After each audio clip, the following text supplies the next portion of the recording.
నా స్పీచ్ ఇది.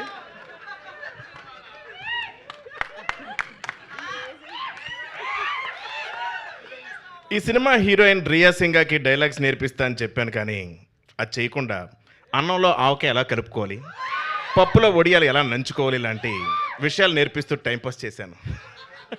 రియా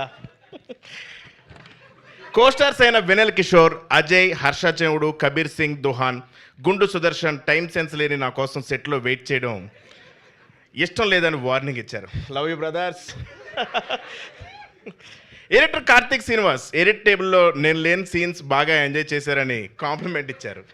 ఈ విషయం చెర్రీ గారికి చెప్పుకునే డబ్బులు ఎవరు.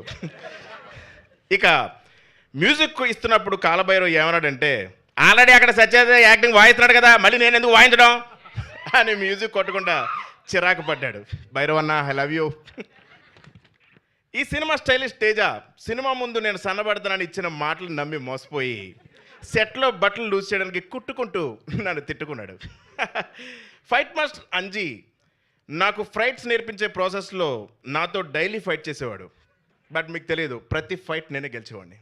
Thank you Anji master. Choreographers Vijay Polaki, Venkatesh ఎన్నో స్టెప్లు ఇచ్చారు, కానీ అసలు ఈయన పెట్టుకుని ఇంత రాంగ్ స్టెప్ మేమే వేసామని చాలా ఫీల్ అయ్యారు.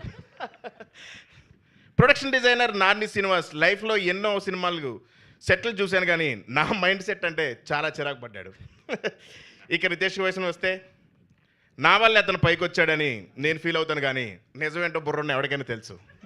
Thank you so much. May 1st జెట్లీ చూడండి. Please bless us all. Thank you. మీ స్పీచ్లో ఇంత ఇన్ఫర్మేషన్ ఉంది.